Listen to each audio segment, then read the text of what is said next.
नमस्ते भाई सभी को। मैं तुषार शर्मा और मैं आज हाउ डू ऑर्गेनिजम्स रिप्रोड्यूस का वन शॉट वीडियो लेक्चर आप लोगों के लिए लेकर के आया हूँ। इस चैप्टर में सबसे पहले हमें ये समझना है कि रिप्रोडक्शन होता क्या है। रिप्रोडक्शन एक ऐसी प्रोसेस है बच्चों जिससे ऑर्गेनिजम्स अपने ही जैसे नए इंडिविजुअल्स को प्रोड्यूस करते हैं। तो आइए इस डेफिनेशन को लिख करके हम याद कर लेते हैं। तो मैं लिखूंगा रिप्रोडक्शन की definition. Reproduction is a process. Reproduction एक ऐसी प्रोसेस है, process by which organisms produce new individuals similar to themselves.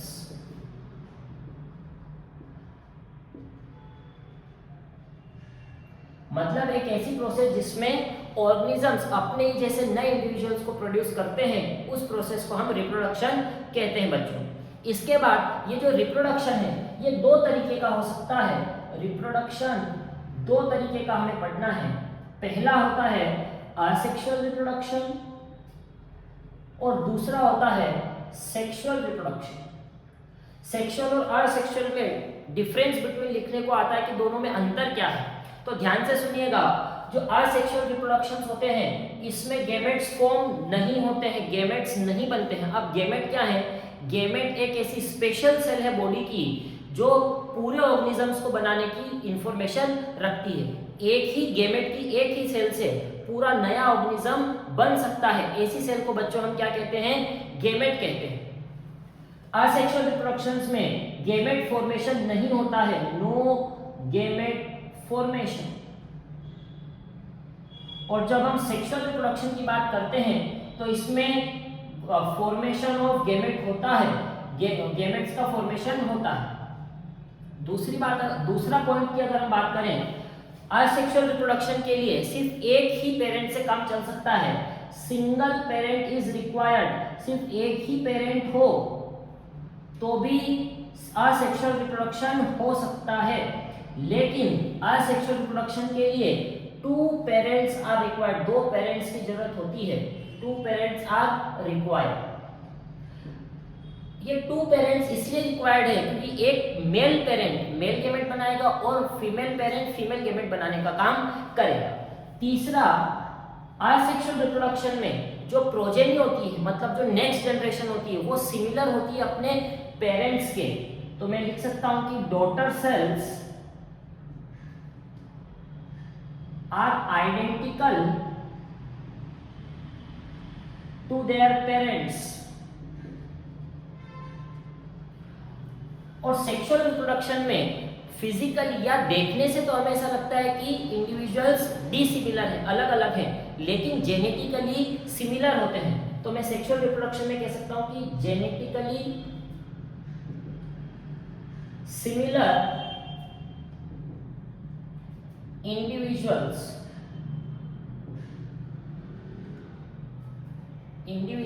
are formed।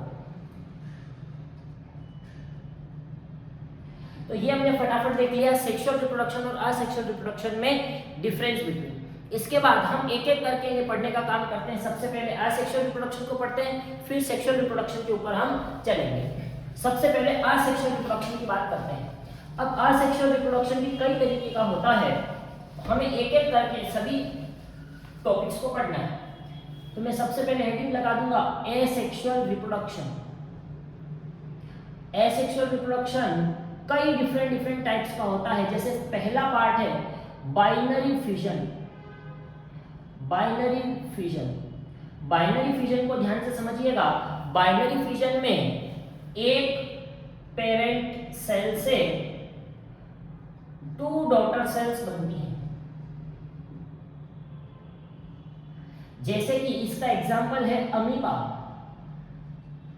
Amoeba की सेल इरेगुलर शेप की होती है।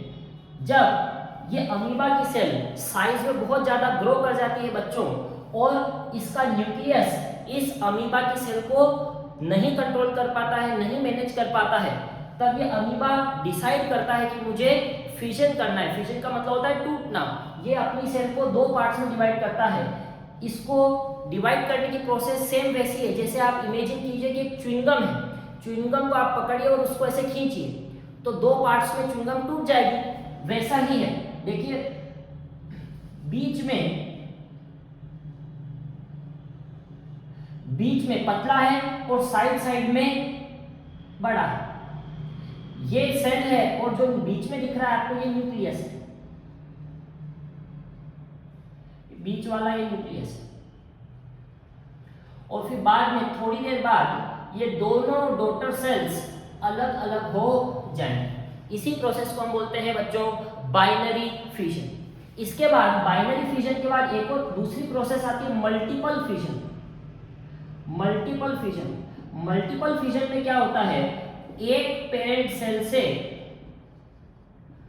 मल्टीपल डॉटर सेल्स, मल्टीपल मतलब कई सारी डॉटर सेल्स बनती हैं। इसी प्रोसेस को हम कहते हैं मल्टीपल फिजन। मल्टीपल फिजन का एग्जांपल हमें याद होना चाहिए, एग्जांपल है प्लाज्मोडियम। प्लाज्मोडियम की एक ही सेल से कई सारे नए प्लाज्मोडियम बन सकते हैं बच्चों, इसीलिए ये मल्टीपल फिजन की कैटेगरी में आया है।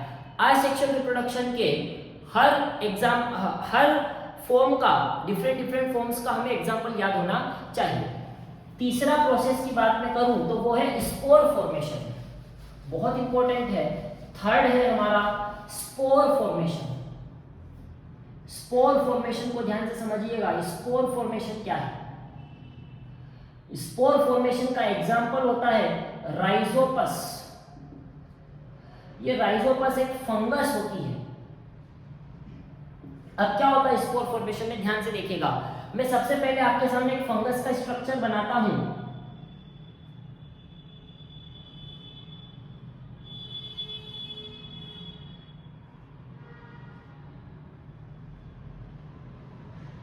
ये जो आप देख रहे हैं ये फंगस का एक स्ट्रक्चर, ये फंगस है। इसमें डिफरेंट पार्ट्स है, इसको ध्यान से सुनिए। ये जो रूट्स जैसी दिख रही हैं ये राइजोइड्स हैं।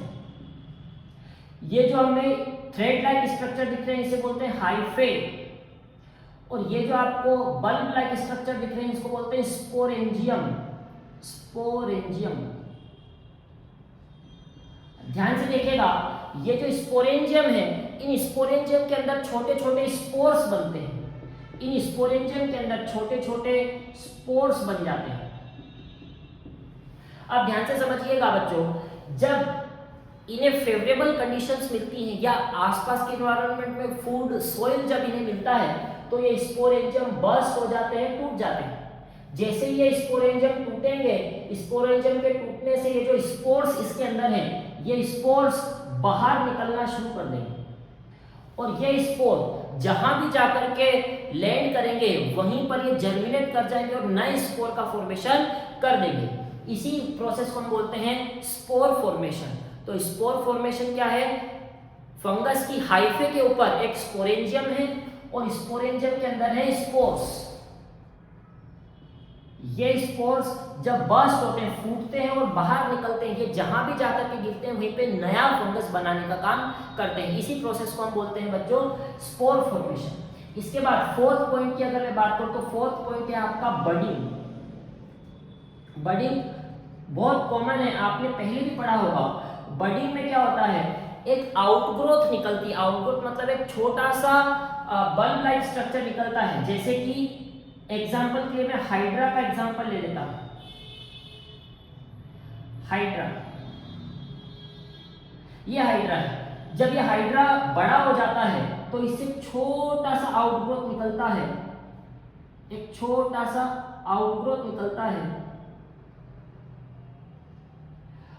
ये आउटग्रोथ है और ये आउटग्रोथ जब इस बॉडी से अलग होकर के, कट होकर के जहां भी गिरता है वहीं पे ही नया हाइड्रा बनाना शुरू कर देता है। इसी को हम बोलते हैं बडिंग। ये जो आउटग्रोथ निकली है इसी आउटग्रोथ को हम बड का नाम देते हैं। तो मैं बडिंग के एग्जांपल में लिख सकता हूं हाइड्रा। अच्छा, बडिंग के एग्जांपल में आपको एक नाम और याद होना चाहिए बच्चों, जो दूसरा नाम है वो है यीस्ट। यीस्ट एक फंगस होती है जो खाना बनाने के लिए काम में ली जाती है, फूड आइटम्स को फुलाने के लिए काम में ली जाती है और ये यीस्ट भी बडिंग से ही अपना रिप्रोडक्शन करती है, नेक्स्ट जनरेशन को प्रोड्यूस करने का काम करती है। 4 टाइप हो गए। 5वें टाइप की अगर हम बात करें, फिफ्थ टाइप है आपका फ्रेगमेंटेशन। बहुत आसान है, फ्रेगमेंटेशन को ध्यान से देखिएगा। कोई भी एक ऑर्गेनिज्म है, फ्रेगमेंटेशन का एग्जांपल है स्पायरोगायरा। स्पायरोगायरा को ध्यान से स्ट्रक्चर देखिए। जैसे ये स्पायरोगायरा की मैं 3 सेल्स आपके सामने बना देता हूं। ये स्पायरोगायरा की 3 सेल्स हैं। अब कभी भी एक्सीडेंटली ये तीनों सेल्स आपस में टूट गई, ब्रेक हो गई, तीनों सेल्स अलग हो गई, टूट करके अलग हो गई एक्सीडेंटली, तो ये तीनों अलग अलग सेल्स नए स्पायरोगायरा का फॉर्मेशन कर लेंगी। इसी प्रोसेस को हम बोलते हैं फ्रेगमेंटेशन बच्चों। 6 अगर हम बात करें तो 6 प्रोसेस है रीजनरेशन। रीजनरेशन में क्या होता है, ब्रोकन बॉडी पार्ट से नए इंडिविजुअल का फॉर्मेशन होता है। ब्रोकन बॉडी पार्ट से, मैं यहां लिख देता हूं, ब्रोकन बॉडी पार्ट से नए इंडिविजुअल का फॉर्मेशन होता है। जैसे कि एग्जांपल के लिए आपके पास है प्लेनेरिया, हाइड्रा, स्टारफिश, ये सब। और लिजार्ड में भी रीजनरेशन होता है, लेकिन लिजार्ड की सिर्फ टेल में रीजनरेशन होता है। ये बात हमें याद रखनी है बच्चों। एग्जांपल के लिए जैसे प्लेनेरिया है,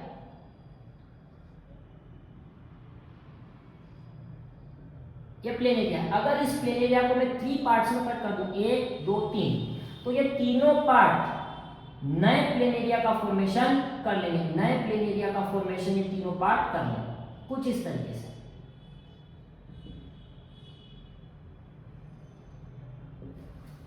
इस प्रोसेस को हम बोलते हैं रीजनरेशन, कि एक ऑर्गेनिज्म के ब्रोकन बॉडी पार्ट से नए बॉडी पार्ट्स का फॉर्मेशन हो जाए, तो बच्चों हम इसे इस प्रोसेस को कहेंगे रीजनरेशन। और ये प्रोसेस प्लेनेरिया, हाइड्रा, स्टारफिश और लिजार्ड की टेल में हमें पाई जाती है। ये एग्जांपल्स हमें याद रखने हैं। असेक्सुअल रिप्रोडक्शन का एक लास्ट टाइप और बचा है, जिसको बोलते हैं वेजिटेटिव प्रोपगेशन। ये जो वेजिटेटिव प्रोपगेशन है बच्चों, ये प्लांट्स में पाया जाता है, वेजिटेटिव प्रोपगेशन। और ये असेक्सुअल रिप्रोडक्शन के जितने भी टाइप्स हैं, ये सारे टाइप्स हमें कहाँ काम में आएंगे, ये हमें काम में आएंगे इनके एग्जाम्पल्स के ऊपर सवाल पूछे जाते हैं इसमें। वेजिटेटिव प्रोपगेशन की अगर मैं बात करूं, तो वेजिटेटिव प्रोपगेशन का मतलब होता है कि एक प्लांट दूसरे प्लांट को जन्म कब देता है या रिप्रोड्यूस कब कैसे करता है। एक प्लांट सीड की मदद से दूसरे प्लांट को बनाने का काम करता है। लेकिन वेजिटेटिव प्रोपगेशन में रूट, स्टेम और लीव्स, इनकी मदद से अगर न्यू इंडिविजुअल का फॉर्मेशन हो रहा है, न्यू प्लांट का न्यू इंडिविजुअल का फॉर्मेशन हो रहा है, तो वेजिटेटिव प्रोपगेशन है। नॉर्मल कंडीशन में तो सीड की मदद से नए प्लांट्स को जन्म दिया जाता है, लेकिन वेजिटेटिव प्रोपगेशन में बच्चों रूट, स्टेम और लीव की मदद से नए प्लांट का फॉर्मेशन होता है। इस प्रोसेस को हम वेजिटेटिव प्रोपगेशन कहते हैं। ये कहाँ होता है, एग्जांपल के लिए ये रोज में होता है। गुलाब की आप एक ब्रांच काट करके सोइल में लगा दीजिए, कुछ समय बाद, कुछ दिनों के अंदर वो ब्रांच रोज की नए रोज में कन्वर्ट हो जाएगी। जैस्मिन, बोगनविलिया, ये सब एग्जांपल है वेजिटेटिव प्रोपगेशन। वेजिटेटिव प्रोपगेशन हमें कई सारे बेनिफिट्स भी देता है। कई बार एग्जाम में सवाल भी आता है कि वेजिटेटिव प्रोपगेशन के क्या बेनिफिट्स हैं। 3 बेनिफिट्स टोटल हमें पढ़ने हैं। पहला बेनिफिट तो ये है कि हम जेनेटिकली आइडेंटिकल प्लांट्स प्राप्त कर सकते हैं। जैसे कोई बहुत अच्छी क्वालिटी का प्लांट है बच्चों, अब हम चाहते हैं कि अगली जनरेशन में भी यही क्वालिटीज आए, अच्छी क्वालिटी का प्लांट होना चाहिए, तो हम वेजिटेटिव प्रोपगेशन करवा सकते हैं। तो मैं लिख सकता हूं genetically identical plants are obtained genetically identical plants are obtained, एक जैसे जेनेटिक्स के प्लांट हमें ऑब्टेन होते हैं। कोई बहुत अच्छी क्वालिटी का प्लांट है तो अगली जनरेशन भी बहुत अच्छी क्वालिटी की बनने वाली है। दूसरा, अगर कोई प्लांट सीड नहीं बना सकता तो अब वो आगे रिप्रोड्यूस नहीं कर पाएगा बच्चों, लेकिन वेजिटेटिव प्रोपगेशन की मदद से वो प्लांट्स भी रिप्रोड्यूस कर सकते हैं जो रिप्रोडक्शन की कैपेसिटी खो चुके हैं। तो मैं लिख सकता हूं plants can reproduce after they lost capacity of reproduction. Reproduction करने की कैपेसिटी को खोने के बाद भी अगर कोई प्लांट रिप्रोडक्शन कर सकता है तो वो वेजिटेटिव प्रोपगेशन की मदद से कर सकता है। तीसरा और सबसे इंपॉर्टेंट पार्ट कि फ्लावर्स, फ्रूट्स और सीड्स वेजिटेटिव प्रोपगेशन में टाइम से पहले ही आ जाते हैं। फ्लावर्स, फ्रूट्स एंड सीड्स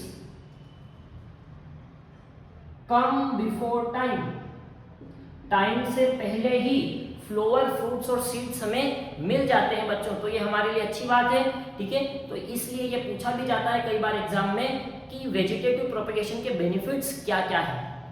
यहीं पर ही हमारा वेजिटेटिव प्रोपगेशन खत्म होता है और हमें एनसीईआरटी से थोरोली सभी 7 के 7, ये 7th पार्ट था, 7 के 7 पार्ट्स हमें थोरोली पढ़ने, अच्छे से पढ़ने।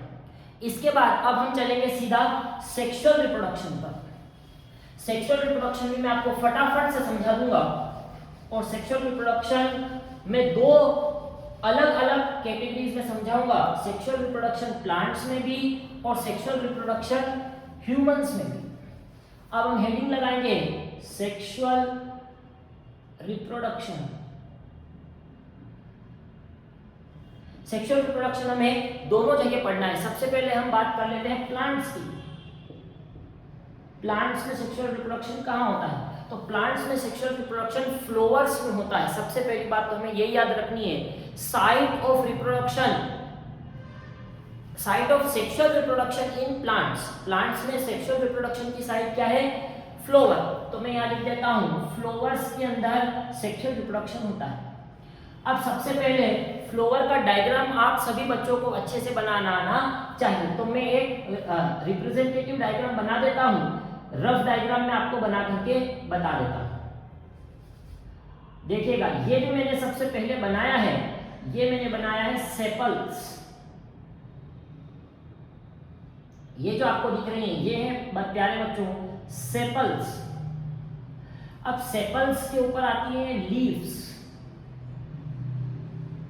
ये मैंने 3 लीफ बनाई, इन लीफ को पेटल्स कहा जाता है, पेटल्स। अब इसके बाद इसमें एक मेल रिप्रोडक्टिव सिस्टम होता है और एक female reproductive system. Male reproductive system को कहा जाता है स्टेमन। ये जो आपको दिख रहा है ये पूरा स्टेमन है, स्टेमन। स्टेमन के भी 2 पार्ट हैं, जो बल्जिंग पार्ट है, फूला हुआ पार्ट है, इसको कहते हैं एंथर, और जो थ्रेड लाइक स्ट्रक्चर इसको कहते हैं फिलामेंट। और यहीं पर ही एक होता है ये वाला जो पार्ट है, ये फीमेल रिप्रोडक्टिव सिस्टम है। सबसे ऊपर होता है स्टिग्मा, बीच में ये लंबा वाला स्टाइल, जो फूला हुआ पार्ट है इसको बोलते हैं ओवेरी, और इस ओवेरी के अंदर हमें मिलेंगे ओव्यूल्स। अब इस फ्लावर के डायग्राम को भी ध्यान से समझना है। ये फ्लावर 2 टाइप के हो सकते हैं, या तो बाइसेक्सुअल हो सकते हैं या तो यूनिसेक्सुअल हो सकते हैं। बाइसेक्सुअल कब होंगे? जब मेल रिप्रोडक्टिव सिस्टम और फीमेल रिप्रोडक्टिव सिस्टम दोनों अगर मौजूद हैं तो वो बाइसेक्सुअल प्लांट्स की कैटेगरी में बच्चों आएगा। तो मैं बाइसेक्सुअल प्लांट्स में लिख सकता हूं both male and female reproductive system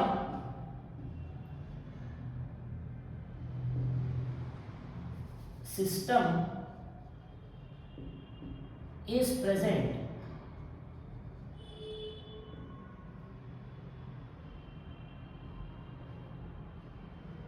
example अगर बाइसेक्सुअल फ्लावर्स का मैं बताऊं तो एग्जाम्पल है इसके हिबिस्कस। हिबिस्कस क्या होता है भाई? हिबिस्कस होता है गुड़हल। गुड़हल को बॉटनिकल नेम हिबिस्कस है, तो हिबिस्कस। और दूसरा होता है मस्टर्ड। ये एग्जाम्पल भूलना नहीं, हमें याद रखना। और यूनिसेक्सुअल फ्लावर में ईदर मतलब या तो मेल पार्ट होगा और या तो फीमेल पार्ट होगा, दोनों एक साथ नहीं होंगे। और यूनिसेक्सुअल के एग्जाम्पल क्या क्या है? यूनिसेक्सुअल के एग्जाम्पल की हम बात करें तो इसमें हम लिख सकते हैं पपाया मतलब पपीता और वाटरमेलन तरबूज। तो ये हमने देखा कि फ्लोवर दो टाइप्स के होते हैं। अब फ्लोवर्स में मेल रिप्रोडक्टिव सिस्टम और फीमेल रिप्रोडक्टिव सिस्टम को अच्छे से समझने का काम हम करते हैं। सबसे पहले हम हेडिंग लगा लेंगे फ्लोवर। फ्लोवर के अंदर दो पार्ट हैं, एक है मेल रिप्रोडक्टिव सिस्टम और दूसरा है फीमेल रिप्रोडक्टिव सिस्टम। अच्छा गौर कीजिएगा, मेल रिप्रोडक्टिव सिस्टम में भी मेल रिप्रोडक्टिव सिस्टम स्टेमन बनाता है। स्टेमन ये मेल रिप्रोडक्टिव सिस्टम का पार्ट है। स्टेमन के भी दो पार्ट हैं, एक है एंथर और एक है फिलामेंट। जो एंथर है, एंथर के अंदर मेल गैमेट्स का फॉर्मेशन होता है और इस मेल गैमेट को कहा जाता है पोलन ग्रेन। ठीक है, और ये पोलन ग्रेन मेल गैमेट का काम करता है। और फीमेल गैमेट की अगर हम बात करें, स्टिग्मा, स्टाइल और ओवेरी, इन तीनों को मिलाकर के हम गाइनोशियम या पिस्टिल के कार्पल कह सकते हैं। कार्पल या पिस्टिल कह सकते हैं। गाइनोशियम में जो तीन पार्ट होते हैं, पहला है स्टिग्मा, दूसरा है स्टाइल और तीसरा है ओवेरी। अब आप ध्यान से सुनिएगा, इस ओवेरी के अंदर भी एक स्ट्रक्चर होता है जिसे हम कहते हैं ओव्यूल, और ओव्यूल के अंदर होता है एम्ब्रियो सैक। ये एम्ब्रियो सैक ही फीमेल गैमेट का काम करता है। फीमेल गैमेट का काम करता है। तो एक बार सारी बातें ध्यान से सुन लीजिए। Male gamete, male reproductive system स्टेमन। स्टेमन के भी दो पार्ट, एक एंथर एक फिलामेंट। बच्चों एंथर के अंदर मेल गैमेट्स पाए जाते हैं जिन्हें हम क्या कहते हैं? Pollen grain. और दूसरा है female reproductive system. Female reproductive system को हम गाइनोशियम, कार्पल या पिस्टिल कह सकते हैं। इस गाइनोशियम या कार्पल में तीन मेजर पार्ट्स होते हैं। सबसे पहला स्टिग्मा, फिर जो लॉन्ग पार्ट है, लंबा वाला पार्ट है, इसको बोलते हैं स्टाइल, और तीसरा है ओवेरी। ओवेरी के अंदर भी हमें ओव्यूल मिलता है और ओव्यूल के अंदर एम्ब्रियो सैक, जिसे फीमेल गैमेट कहते हैं। अब सेक्सुअल रिप्रोडक्शन को ध्यान से देखिए। सेक्सुअल रिप्रोडक्शन में मेल गैमेट और फीमेल गैमेट आपस में मिलते हैं, फ्यूज होते हैं। फ्यूज मतलब मिलना। मेल गैमेट और फीमेल गैमेट मिलते हैं बच्चों, और उससे जो रिप्रोडक्शन होता है उसे हम कहते हैं सेक्सुअल रिप्रोडक्शन। अब ध्यान से देखिए, सबसे पहले इसमें मेल गैमेट और फीमेल गैमेट मिलेंगे कैसे? तो ये मिलेंगे by the process of pollination. अब पोलिनेशन क्या है? पोलिनेशन है transfer of male gamete from anther to the female gamete. तो मैं लिख सकता हूं transfer of male gamete from anther, क्योंकि एंथर में है ना मेल गैमेट, तो एंथर से स्टिग्मा तक, transfer of male gamete from anther to stigma, उसे हम पोलिनेशन कहते हैं। अब पोलिनेशन कैसे होगा? इंसेक्ट की मदद से होगा। कोई इंसेक्ट जब नेक्टर पीने के लिए इस फ्लोर के ऊपर बैठेगा, तो कोई इंसेक्ट इस एंथर के ऊपर आकर के बैठ जाए, और जब इस एंथर के ऊपर आकर के इंसेक्ट बैठेगा, तो जो इंसेक्ट है उसके जो पैर हैं, लेग्स हैं, वो चिपचिपे होते हैं। जैसे ही एंथर के ऊपर इंसेक्ट आकर के बैठेगा, उसके पैरों में पोलन ग्रेन्स चिपक जाएंगे। फिर वही इंसेक्ट किसी दूसरे फ्लोर के ऊपर अगर स्टिग्मा के ऊपर जाकर के बैठ गया, तो उसके पैरों में क्या चिपके हुए हैं? पोलन ग्रेन्स चिपके हुए हैं बच्चों, और वो पोलन ग्रेन स्टिग्मा पर ट्रांसफर हो जाएंगे। इसी प्रोसेस को हम बोलते हैं पोलिनेशन। अब पोलिनेशन के आगे क्या होता है? एक पोलन ट्यूब का फॉर्मेशन होता है। यहाँ एक पोलन ट्यूब का फॉर्मेशन होता है कुछ इस तरीके से, और ये पोलन ट्यूब सीधे फीमेल गैमेट तक जाती है और मेल गैमेट और फीमेल गैमेट मिल जाते हैं। मेल गैमेट और फीमेल गैमेट के मिलने की प्रोसेस को फर्टिलाइजेशन का नाम हम दे सकते हैं। तो अब मैं यहाँ से चालू करता हूँ कि मेल गैमेट और फीमेल गैमेट मिले तो क्या हुआ। अब हम एक फ्लो चार्ट की मदद से पूरा पढ़ने की काम करेंगे। सबसे पहले मेल गैमेट, कौन है male gamete? Pollen grain. Female gamete, कौन है फीमेल गैमेट? फीमेल गैमेट है एम्ब्रियो सेक। ये मेल गैमेट और फीमेल गैमेट आपस में फ्यूज होंगे और इस प्रोसेस को हम बोलते हैं फर्टिलाइजेशन। तो फर्टिलाइजेशन की डेफिनेशन क्या हो गई? Fusion of male and female gamete is called fertilisation. Male और फीमेल गैमेट के फर्टिलाइजेशन से बनता है प्यारे बच्चों जाइगोट। जाइगोट से बनता है एम्ब्रियो, और जब एम्ब्रियो से भी बड़ा हो जाता है तब बनता है सीड, और इसी सीड से न्यू प्लांट का फॉर्मेशन हो जाता है। तो ये हमें सिंक्रोनी या क्रोनोलॉजी याद रखनी है बच्चों, जिससे हम रिप्रोडक्शन को समझ सकते हैं। अब इसमें याद रखने वाली बात क्या है? ये जो सीड है ये ओव्यूल से बना है, और जो फ्रूट होता है वो ओवेरी से बनता है। क्योंकि आप ध्यान से देखें किसी ज्यादातर फ्रूट्स में सीड अंदर होता है और फ्रूट पल्प बाहर होता है, और प्लांट्स में ओव्यूल अंदर है, ओवेरी बाहर है बच्चों। इसका मतलब ओवेरी से फ्रूट बना है और ओव्यूल से सीड बनने का काम हुआ है। ये हमने समझा प्लांट्स में रिप्रोडक्शन। अब अगला जो टॉपिक हमारा है वो है ह्यूमंस में रिप्रोडक्शन। ह्यूमंस में सेक्सुअल रिप्रोडक्शन को मैं वन शॉट में आपको समझा देता हूं, और आपको एनसीईआरटी में जाकर के इसे ध्यान से पढ़ना है। अब हम ह्यूमन रिप्रोडक्शन की बात करेंगे। ह्यूमन रिप्रोडक्शन, ध्यान से बात को सुनिएगा। ह्यूमन रिप्रोडक्शन भी सेक्सुअल टाइप ऑफ रिप्रोडक्शन है, मतलब इसमें दो पेरेंट्स रिक्वायर्ड होंगे बच्चों, एक मेल पेरेंट और एक फीमेल पेरेंट। क्या करेंगे मेल पेरेंट और female parent? Male parent male gamete बनाने का काम करेंगे और फीमेल पेरेंट फीमेल गैमेट बनाने का काम करेंगे। तो मेल पेरेंट मेल गैमेट बनाने का काम करेंगे। अच्छा, ये मेल गैमेट कहां बनते हैं? ये बनते हैं टेस्टिस में। टेस्टिस कहां होती है? स्क्रोटम में। अब एक सवाल फेमस पूछा जाता है कि ये स्क्रोटम एब्डोमिनल कैविटी के बाहर क्यों है? तो ध्यान से सुनिए बच्चों, हमारी बॉडी का टेम्परेचर होता है 37 डिग्री सेल्सियस। 37 डिग्री सेल्सियस पर टेस्टिस के अंदर मेल गैमेट्स नहीं बन सकते, और मेल गैमेट्स को कहा जाता है स्पर्म। तो स्पर्म का फॉर्मेशन टेस्टिस में 37 डिग्री सेल्सियस पर नहीं हो सकता। स्पर्म बनाने के लिए टेस्टिस को 2 से 3 डिग्री टेम्परेचर कम होना चाहिए, इसीलिए भगवान ने टेस्टिस को स्क्रोटम में रखा, एब्डोमिनल कैविटी के बाहर रखा। उसके बाद फीमेल पेरेंट की अगर हम बात करें, फीमेल पेरेंट क्या करेगा? फीमेल गैमेट बनाने का काम करेगा। इस फीमेल गैमेट को हम एग सेल या ओवम या ओवा का नाम देते हैं। कहां बनते हैं ये? ओवेरी में बनते हैं। ओवेरी कहां होती है? एब्डोमिनल कैविटी के अंदर बच्चों होती है। अब आगे की प्रोसेस अगर हम देखें तो ये स्पर्म जो कि मेल गैमेट है और एम्ब्रियो एग सेल या ओवम जो फीमेल गैमेट है, ये दोनों होंगे फर्टिलाइजेशन, और इनसे बनेगा जाइगोट। जाइगोट से बन जाएगा एम्ब्रियो, और एम्ब्रियो से बन जाएगा फीटस, और फीटस से न्यू इंडिविजुअल मिल जाएगा। तो ये क्रोनोलॉजी हमें पता होनी चाहिए।